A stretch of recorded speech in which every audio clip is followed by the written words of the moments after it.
Do ghosts really exist?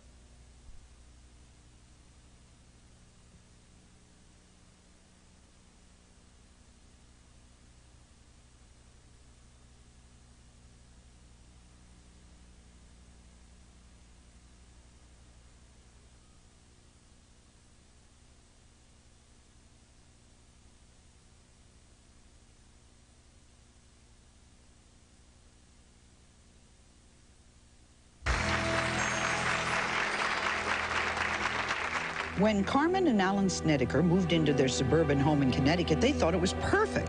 Little did they know what evil lurked inside the woodwork. They say their new house, which was once a funeral parlor, was haunted by ghosts. One of the children slept downstairs in the basement, which used to be the morgue. There, a gruesome blood-stained wall remained, along with a chain-powered body lift, once used to bring corpses from the basement to the first floor.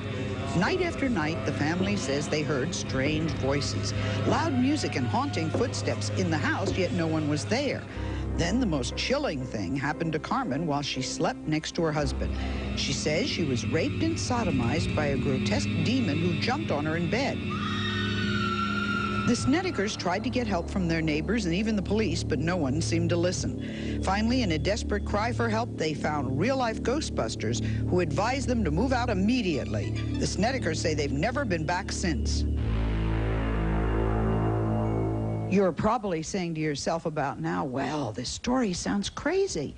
But my guest today insists it's true. Meet Al and Carmen Snedeker. They are here with their son, Michael, and their niece, Kelly. Later in the show, we'll talk with neighbors, including one who now lives in the very same house the Snedekers claim is haunted. He says that Al and Carmen are making up the story. Carmen, we're going to start with you. You moved into this house in the first place because your son Stephen was in the middle of receiving treatments for cancer at a local hospital.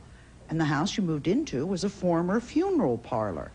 Can you take us through the layout of the house? Yes, as you came in the front door, there was a beautiful wood entrance with an excellent hall stairway that went up to the second apartment. That's the apartment I saw first before I moved in. I didn't know it was a funeral home. When I came in the first time, the downstairs was full of workmen and woodworking things, of lumber and hammering things going on. So I saw the upstairs apartment. I didn't realize it was a funeral home. As you go through the hallway to your left was what used to be the chapel, was our dining room. In the back of it was the kitchen. There was a back door. As you walked out the back door, there were French doors. If you'd go in those French doors, it led down into the basement or into our bedroom. When you went into the basement, there was the morgue and where they prepared the bodies. The hoist went up into our bedroom above us. There was a blood tank to the right of the staircase. And then as you walked through there, there was the sink where they flushed the blood and things of that nature, and they prepared the bodies, and there was makeup and wax and things like that in there. There were 3 coffin pillows. Then as you come through, there was a tool room where they kept the little head things, where they put the name of the person, little metal plaques. You went on through, that was the north coffin room. That's where my son Stephen slept. That was his bedroom.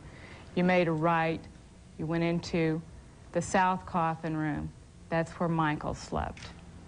As you go up the stairs, you go directly into the bathroom. Back around, there's a U shape into a beautiful living room with a sunroom. There were over 22 windows.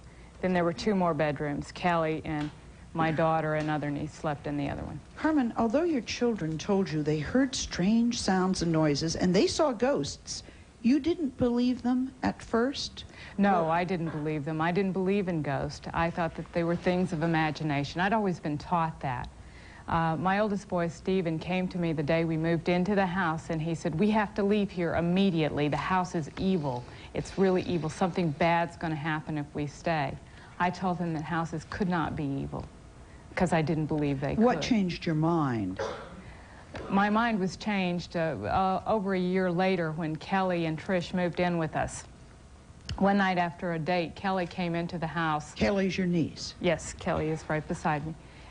She came in from a date, and she tried to go into her bed, and something started happening to her, and she came to our bedroom where I was sleeping, and she said, Aunt Carmen, come quick, it's coming again, it's happening again. I grabbed my Bible from the nightstand, and I'm saying to myself, I've got to find something to put all of these ghost stories to rest. I've had it up to here with ghost stories. I didn't believe in them. I'd never seen anything, and I thought it was all because it was a former funeral home. Now, Kelly, you're the niece. You came to live with your aunt. Yeah. And you say you were molested by an entity. Tell me about that. Well, it all started when I can't. She came home from a date. Yeah.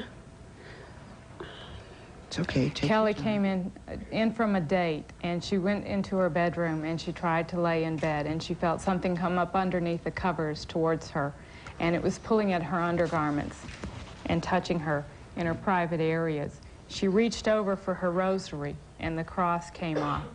That's when she got up and ran into the room with me. A few other things happened to her. I'll let her tell you about them if she can. The covers would be pulling off the bed. There would be voices, a lot of scratching on the walls. The bed didn't always do it. It did it more in Aunt Carm's room than anywhere, but it would, like, breathe, kind of like. Kelly, what did the apparition look like? Did it, It did you see didn't a full have a form. person? It was just a black mass. Just a black mass? Yeah.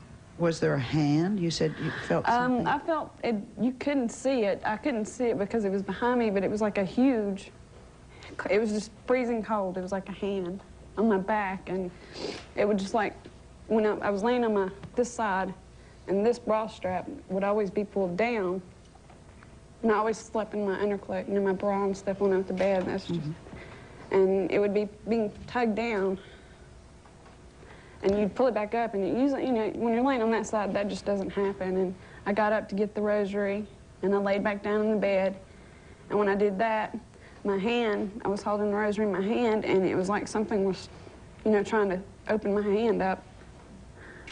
And it would start pulling on my covers, pulling them to the floor. And then after that happened, I got up and ran into Aunt Carm's room. And she got up to come in with me. She brought her Bible. This had happened before, something similar. And she didn't believe me. She'd just bring the Bible in, and she would sit down, and she would start telling me the Hail Mary out the rosaries and reading the Bible and trying to calm me and talk to me and tell me I was just having nightmares or something. I truly didn't believe her. I thought that the older boy had gotten her all excited about the stories of the funeral home and the ghost he had seen. When I went into her bedroom, I sat with her, and I was opening it and reading from the Bible, and she wrapped around me. She was so excited. Can you feel it coming? Can you feel it coming, Aunt Carmen? It's coming. And I pushed her back. And the third time she did that and I pushed her back, I saw an arm, the knuckles, the joints, and the wrist, go up under her long nightshirt, up over her breast, and back through the wall. At that point, I realized something was going on. I grabbed her, ran into what used to be the chapel to use the phone. And there's where I called. All right, Al, you say strange things were happening to you and Carmen at night when you were in bed. In order to fully understand, we want you to show us what happened. We have a bed here today that is about the size of the bed, which was in the house. So we're going to set the scene. Now, you're about ready to tuck in for the night when all of a sudden you hear music like this. What happened next? Well, Sally, the music would wake me up at night. I'd be sound asleep. I would hear the music playing, and I would say to myself, what is that? And I would lie there for 5 or 10 minutes and listen to it. Along with the music, I could hear 3 or 4 voices. They were older men chatting back and forth, back and forth. What did you initially think the music was? It sounded like 30s music from an old Victrola player. He thought someone was in the house when all of this was going on, and I used to get up every night, go down the stairs. First couple times, I would just go down and start looking. But each time I went down, I started getting more and more nervous and afraid for some reason. I started bringing a baseball bat with me.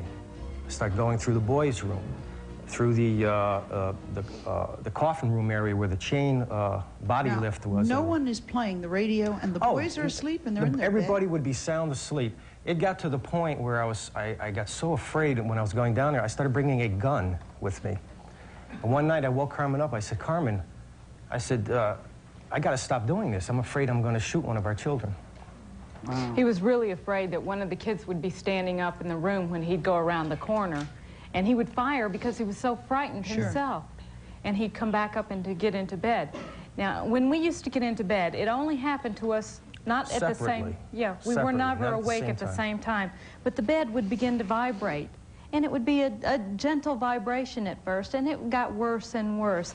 There were other things that happened. The bed, as Kelly said, had a pulse and a heartbeat. Like a heartbeat, yeah. And when you were in your bed, it would come and lift the covers and tug at them. But there was a pulse and a heartbeat in the bed. In the bed, and you could feel it. Someone else could go up and touch it and feel it. People that had not lived in the house. And we had this thing that would walk around the bed. It had really small feet, like a cat. We didn't have a cat. It would walk around the bed, and if it sat down, it would be as an adult male sitting, the impression of the bed. The feet were light, but the weight of what happened The feet on the were bed. about the size of this, a cat's feet. Al, you said something else happened to you that is very difficult to talk about even today. Can you share it with us? Yes. One night, we were lying in bed. Carmen had already had fallen asleep. I felt this strange sensation coming over my body. It started at my feet and started climbing up through my body. Before I had a chance to reach over to Carmen to tell her something was wrong, I was froze. I couldn't move. And then I felt this stinging penetration in my anal area. And I was trying to scream, to cry out to Carmen to help me somehow, and I couldn't move. After a while, I don't know how long, it had gone away. There was no more sensation. I woke Carmen up, and I said, Carmen, I think I was just sodomized by this demon. This happened to me as well, Sally. It was a tedious kind of pain that happened. It was horrible pain. It was so penetrating and so much pain. There was no pleasure in this. And when it would take me, sexually assault me, it would laugh with such pleasure. It enjoyed what it was doing to me, and I was so terrified I couldn't move. It was the most crippling thing I've ever been through in my life, and I wouldn't wish it on anyone. Now, Michael, you actually saw ghosts? What did they look like to you? It took different forms. When I seen it, I would see it in different shapes. The first time I seen the ghost, it appeared in cat-like eyes glowing up on the ceiling, looking down at my bed. And the second time I seen it, it appeared as my little sister. The lights were taken out of the sockets on the ceiling. And I looked over, because they were flashing on and off, and there was no bulbs in there. And I looked over, and it looked like my sister, and she was laughing at it when she was flicking off the switch like that. And then I got up to go over to her, and she went running up the stairs. And I went into the living room where my mom and cousin were, and I asked them if Jenny just came running through, and they said, no, she's been in bed all night. And I said, 5 minutes ago, she was down in my room turning on and off the lights. And you knew that that wasn't so. Did it have a voice, any kind of a strange? It had several voices. Sometimes it would take on the voice of one of the children to come into the room. It would say, Mommy, Mommy, and it would be the sweet voice of your child. And you turn, and there would be this dark presence of a smoke figure just standing there laughing at you. And then other times it had the deep, raspy voice where it would insult and shout profane things and insult you. It was horrible.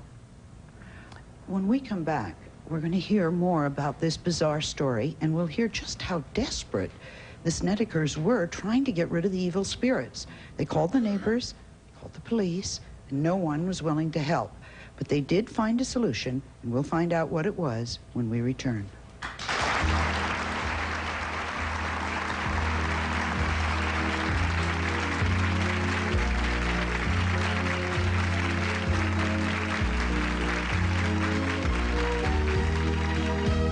family, Carmen says 4 years ago she moved into a house that was formerly a funeral parlor. And Carmen says it was haunted and terrible things happened to her and her family. Carmen, I have to ask you, why did you just pick up your family and leave? Sally, that would have been the first choice we would have had, but every time we did leave the house, it would follow us. I'd go to work, and the computer system would go down, or the phone system would go down. The people at work are the ones that gave me the phone number to the people that finally helped me. My husband went to work. His car, he parked and went inside the building. As he did, the car started back up and drove into the building. We didn't want our family members harmed by whatever was harming us. It was bad enough. Carmen, I'd like to ask you, how many children do you have, and were they all affected? We have 4 children and 2 nieces, and everyone was affected, along with And some where are friends. the other children now? They're young. There's a 12-year-old and a 9-year-old that I want to protect, and the oldest one's in school in Massachusetts. They were kind of scared or nervous to be on the show. Oh, terrified. One of them was given drugs or taken to a psychiatric hospital? Yes, that was the oldest boy. I didn't believe that anything he was telling me was true. I asked his oncologist who had been treating him if that could be a side effect from the cancer treatments he was receiving. They said no, so I took him to a psychologist. Was there any medical evidence that either of you had been raped? Did you go to a doctor and get physically examined? Why would we? I mean, we couldn't see it. How did we expect anyone else to believe us? But you felt a stinging pain? It wasn't like a normal rape, not person-to-person type. Carmen, there was one point where you say you actually were possessed by a demonic force, and you, Al, say you witnessed it. Can you tell us about it? This was one of the most terrifying events that happened in the house. I've drawn some sketches, if I may. We had been outside just kidding around. The researchers were in the house, my husband, my niece, and upon going back to bed, I sat down and I was no longer in my room. I was in a dark room. I don't know if you can catch this on camera. I was in complete darkness. I couldn't feel the temperature of my skin. I couldn't hear myself speak. I couldn't see anything but blackness. I knew I was no longer in my room. The entity opened up a hole, and he started shouting obscenities at me. And when I began to pray the Our Father, he got worse. And he said, there's no way you could possibly believe what you've been taught as a child. I went into this place. It was called Ithram, a desert road of hot tears, and I was taken down this road. These represent souls, lost souls. I could actually feel the emotion, the anger, the hurt, the desperation, the sadness. There were no positive emotions. They were all human, negative emotions. And they were palatable. They just went through my skin. I knew it. I felt such compassion for these souls. But I couldn't leave the road. I was warned against it. I was there for 8 hours. Has there ever been any research or anything saying, you know, trying to find out who exactly these spirits were? Yes. Yes. We had some researchers come in on the night that I discovered that there were other entities in the house. I called some people called the Warrens. Someone at work had told me that she believed the things my children were telling me was true, and she asked me to go to Ed and Lorraine's museum with her. She gave me their number to call and make an appointment. I never did. I just kept the number in my wallet. That night I called it. And did they help you? They stayed with us for 9 weeks. 9 weeks? 9 weeks, every night. Every night. And there was also somebody else who went in and documented all this? They're researchers. They had 3 researchers that came in the house and stayed 9.5 weeks. They worked during the day. They did not accept any pay for what they did for us. And they experienced phenomena from the very first night they walked into our house. You know definitely that it is a male spirit? No, there is no gender in the spirit's world. There's, these were called incubus and succubus, but I'll let the researchers tell you more about that later on. Later, we're going to meet the Ghostbusters who helped Carmen and her family, but next, the neighbors we found while investigating this case who say, gee, they don't believe a word of the Snedeker story. Don't go away.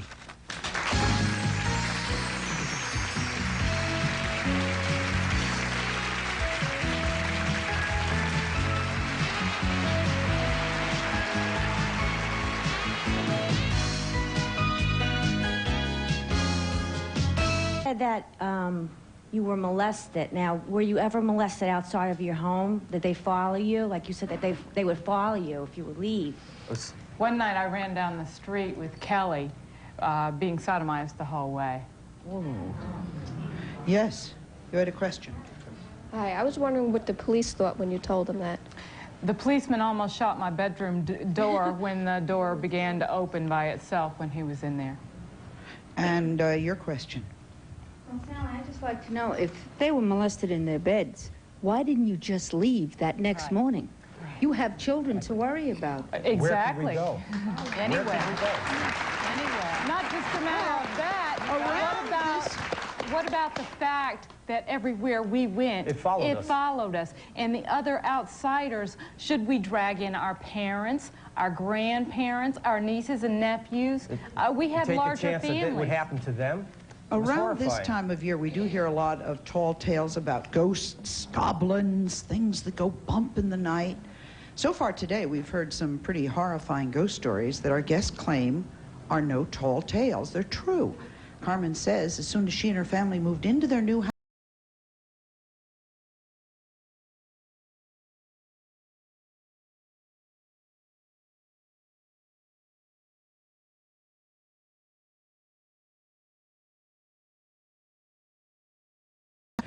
while we were investigating this story, we came across some people who live in the Snedeker's old neighborhood. And they say they have some serious doubts about the Snedeker's story. In fact, they say the Snedekers are making the whole thing up. Meet Richard, Yvonne, and Jim. Richard, why don't you believe the Snedeker's story? Well, I think the most obvious reason for me was the inconsistencies in it. We were moving into the Southington area from another town, found the apartment. We liked the apartment. I mentioned it to some coworkers who work in that town and live in that town.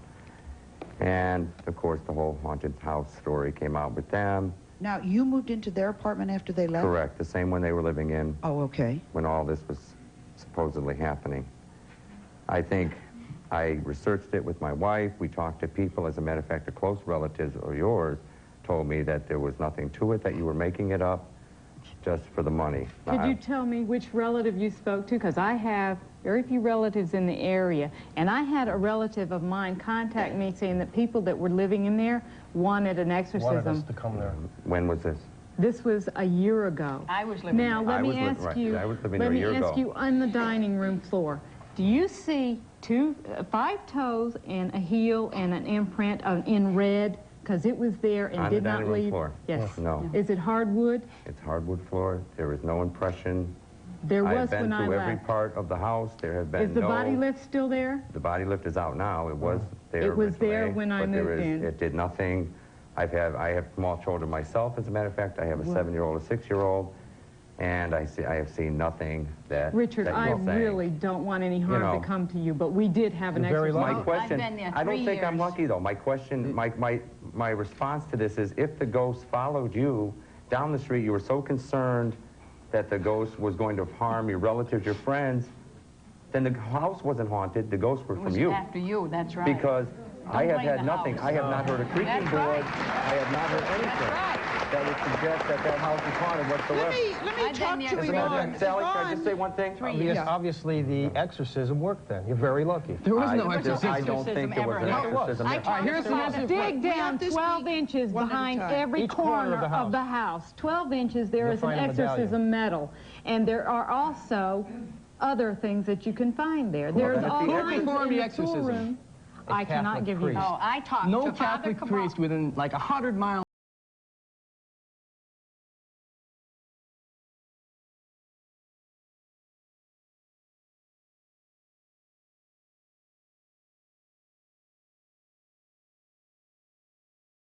Covered up. She was showed the top apartment.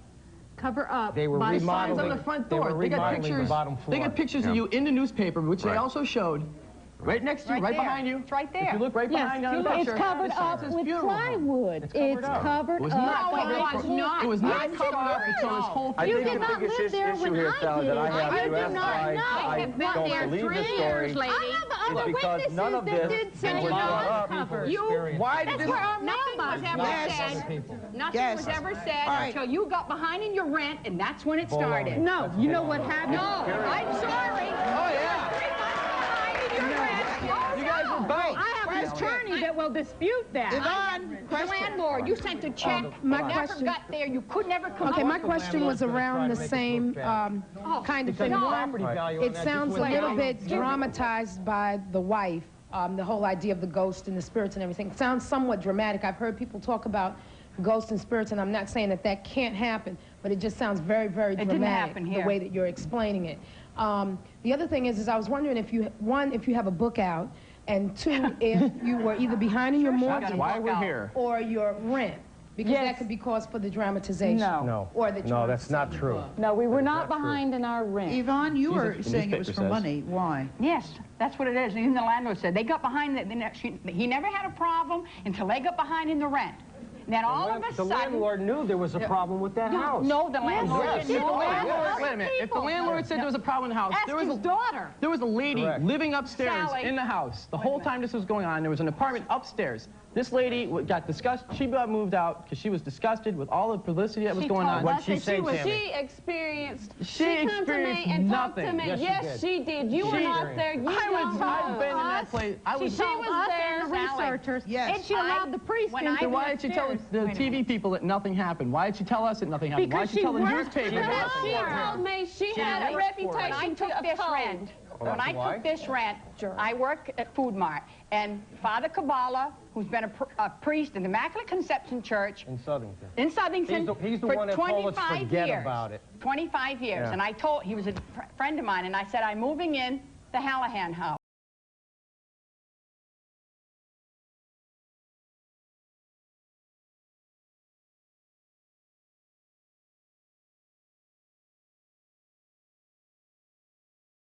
And I don't believe in ghosts until some of this occurred. When I came home from work one night, I visited my neighbor next door. Her name was Joan. And I was very set back with the fact that all of a sudden her kids had crucifixes on. And she had crucifixes all over her house. And I asked her what the problem was, and she was extremely upset. At this time, she didn't want to tell me, and she was, finally, I pried it from her. She had said to me that she had been in the Snedeker house. While she was there, she had been in the cellar. In the cellar, she had this very strong, pungent odor that made her very, very sick. She said she felt like throwing up and had to get out of there.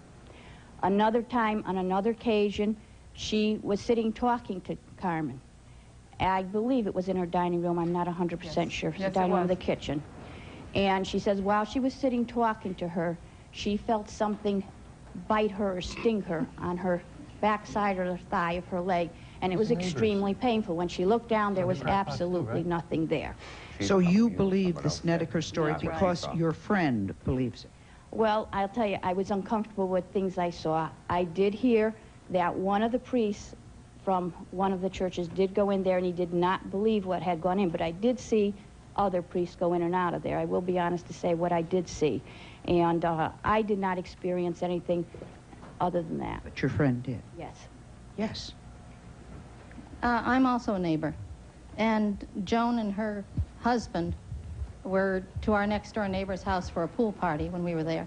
And when Joan went into the house to tend her babies, her husband said that there had been some funny things going on and that he was concerned for his wife. Well, this was in July. We had been hearing odd noises about 3 o'clock in the morning. So I decided to put a journal next to the bed and write down what went on during the night. So you're a neighbor who everything that happened at night you would document? Right. And I discovered that there were usually things going on in the neighborhood that explained the things they put in the newspaper. Such as? Oh, when the chains would rattle. One time at 3 o'clock in the morning, a car, in fact, there were 3 cars this particular night, the noise woke us up. And they would hide in the shadows of a tree down the street, and then they would come driving by. But if anything else came by, they would take off very fast, like they didn't want to be seen. One of the trucks had a bad muffler, and it really rattled our house as well as anybody else around.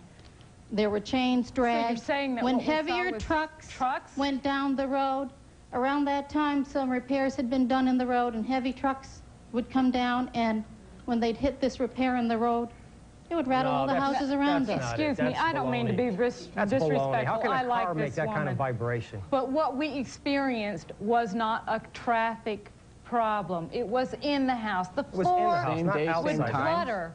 What about the covers coming off? What about the sodomization? What about the apparitions my children saw? The whole point, though, Sally, the whole point with this is, I have a 7- and a 6-year-old home. They have 4 kids or 5 kids that were in the house.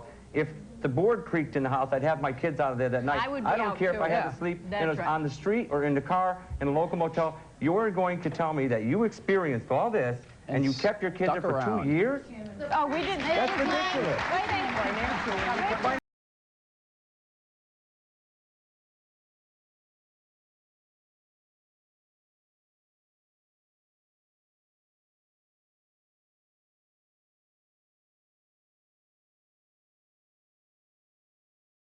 Funeral. Priest. Mrs. Hallahan is when that article was in the newspaper You call the archdiocese and you'll find out. You should have cleaned your binoculars. There is the sign that says Hallahan Funeral Home. This is a dated newspaper picture. Ma'am, I hate to tell you, but it was covered up with a light over by plywood when I lived in that house and when I looked at it. Not when you got there. It was not covered up till after the whole started. It was not. That's wrong. Next, we're going to meet the real-life Ghostbusters, who Alan Carmen say saved their lives when, along with a priest, they performed an exorcism in their house. See if we can figure out who the priest was. Take a break.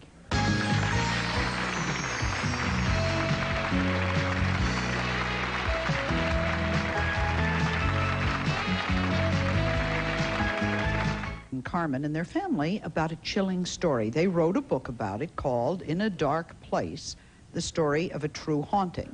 And they wrote this book along with Ed and Lorraine Warren, who have been with us before. They are the professional Ghostbusters, who Alan Carmen said saved their lives. Ed, you both launched an investigation into the house, and you discovered a very shocking thing that actually happened in the funeral parlor involving the bodies. What happened? Well, we feel through our investigation that necrophilia, or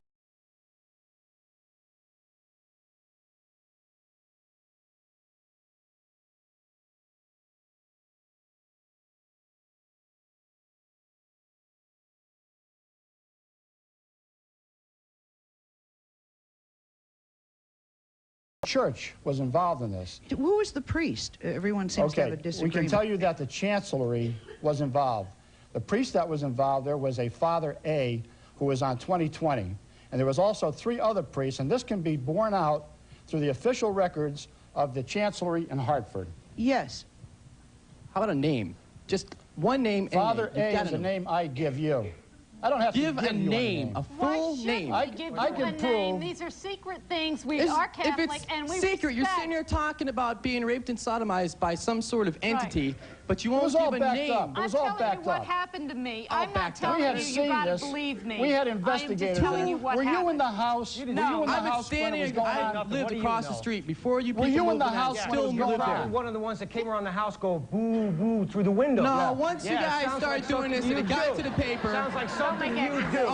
Oh, very likely. You're probably one of the guys I chased down the street. I'd like to know how much you, why would I run all the way down the street? Especially you are getting paid off by the landlord to do this kind of stuff. Because you know how much money are you making today? You know as well as we do that what went on in that house actually occurred. We have the proof. We have people out here, investigators, who went through the same thing as the Snedekers. Ed? I don't know what happened in the house and what didn't, but I lived next to the house for over 25 years, and I haven't been in there in over 15 years, but I do know that when they moved into the house, there was no sign that said Hallahan Funeral Home. The sign exists. It is, you know, to the right side of the door, but it was covered with plywood for years now. It's been covered up ever since the Hallahans moved out. It does not say Hallahan's Funeral Home on it anymore. And people moved into the home after the Snedekers left, and left very quickly after they did, before they moved in. Okay, so there was an interim family that you think was disturbed too. Jeff, what do you think? Yeah, I have a question. Jeff's another neighbor. As you know, well, as you said before, your son had cancer, and he was taking many drugs. Yes. Did he or did he not tell you that he was also taking other illegal substances? I'm aware that he did take other illegal substances. He used to come over to our house and tell us that whatever we wanted, we could get and whatnot. He also... I don't know what he told you, and I'm not aware of his teenage boyhoods, but I did take him to a psychologist, remember? That's and right. I did have a great deal of interest in what happened to my son, and he has grown up a great deal, and he told the psychologist, and to this day will still tell you, there were ghosts in the house. But how I you think not? that these are all very contributing factors to why the phenomena was as intense as it was in that particular home.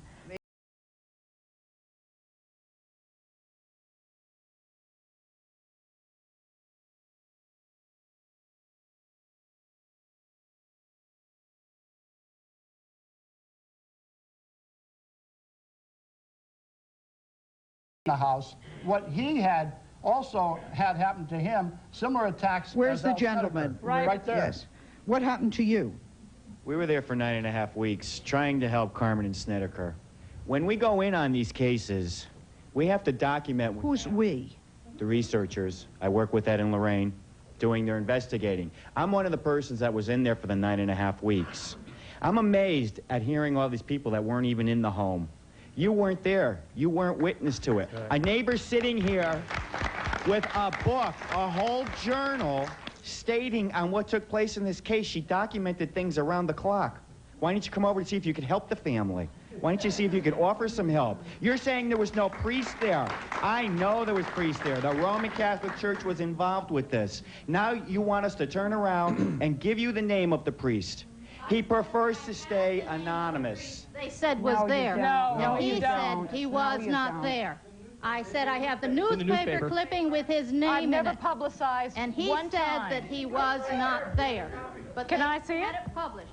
They also published that they were not writing a book and were not going to We write a weren't book. at the time, lady. We Well, were you sure approached 2 did. years later. We insisted that it would be good for them to write a book because people like these out here would know that there is help for them if this ever occurred to them. Sally, you know, I have to be This honest. journal know around the as well as I clock, do but that I we're- have I license made a plate journal numbers, too, but I didn't bring it descriptions of the with me. vehicles, and It's when on a kids computer were disk. pestering you, yelling in your windows, we called the police. The Poolers called the police. Other neighbors called the I police. know. And we I have caught respect kids for that. messing around the house. Yes, and I appreciate that. I have So then great you know what we respect went for through. you. Carmen, we let did- me ask this woman. Let me get this woman's opinion. I'd like to know why you think that they would fabricate something so absurd to get money when there's other ways of getting money. And I also don't think it's right that you demean their son for doing drugs. I mean, there are a lot of kids who have problems, and it doesn't happen just in people's houses who supposedly have drugs. Okay, answer. The point I was trying to make was that some of the drugs he was taking would allow him to see things. Hallucinogenic? Exactly. LSD.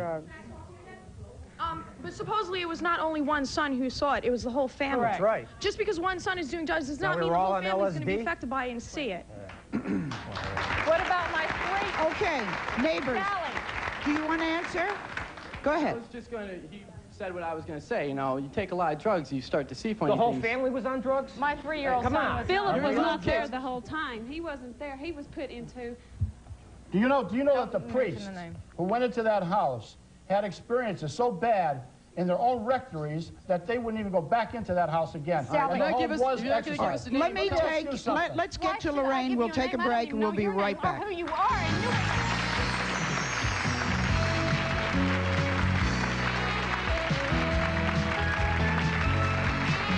it. Who's a skeptic on this whole matter? Joe, you say the investigations the Warrens conducted is baloney. Why? Well, I've investigated haunted houses for some 20 years, and a professional Is there such a psychologist. thing? Pardon? Is there such a thing? I've not met a house that I thought was haunted. I think the Warrens have never met a house that they didn't think was haunted. I think that you are mistaken. I was on the show with pattern. this man once before. It's my turn. You made a statement. I've heard that you were a loudmouth, you shouted people down. Just give me my chance to talk. I won't give you a chance. You did that to me last show we say were a bunch on. of lies. Joe, I'll give you your chance. We have the proof. You're a loudmouth, Warren, and No, we all you're the loudmouth. know it, but if you'll just let me finish. When you're concerned, I'm a loudmouth. Go ahead, Joe. Try to show a little Joe, class. I You're don't on have a national lot of TV. time. No, I'm not going to give class to somebody who's Ed, sitting here. let You'll Joe, have nothing but lying. Ed, let Joe just explain. Be careful who you point call by a point. liar.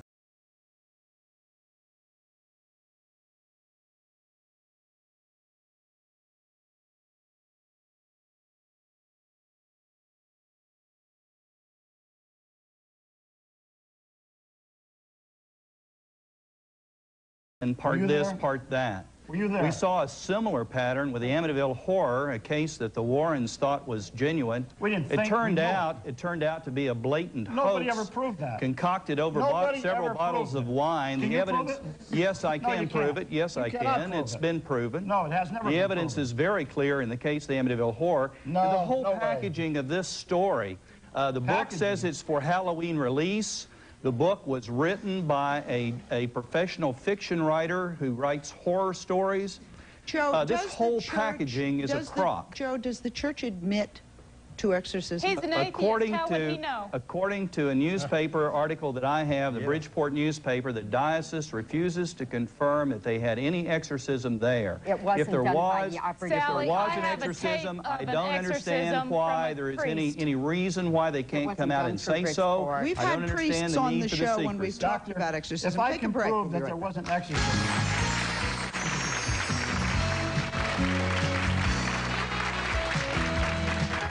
But the sheer fact that this family, in their hearts and in their minds, believe that this happened has to be overwhelming, and my heart goes out to you, whether it happened or not. Thank you very much. Yes. Well, I really feel like the only thing missing from your description of your first trip into the house is a corpse. I mean, blood on the walls and wax and makeup. And you also sound like you're reading a script. I'm not saying spirits and ghosts don't exist, but you sound so rehearsed. Oh, I'm sorry, Next. but do you feel that way? Yeah, I was wondering, you've been talking about two different kinds of ghosts coming in. Are they either male or female, or is it always a male that's in your home? No, ghosts have no gender, I don't think. I'm not sure, but I don't believe they have a gender. Yes. I would like to know.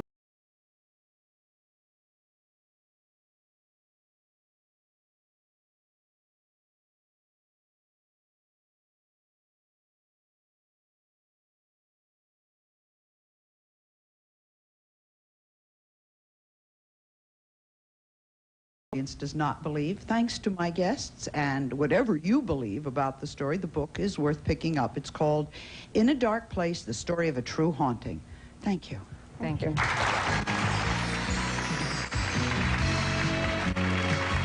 Some members of our audience will receive, and a promotional fee has been provided by Advanced Formula Centrum with more vitamins and minerals, including beta-carotene, than any leading brand. Centrum, more complete from A to Zinc. Did you worry about perming your hair? Not with new Lilt for total condition. With conditioners built in every step of the way. It's the worry-free perm. Eureka Powerline, new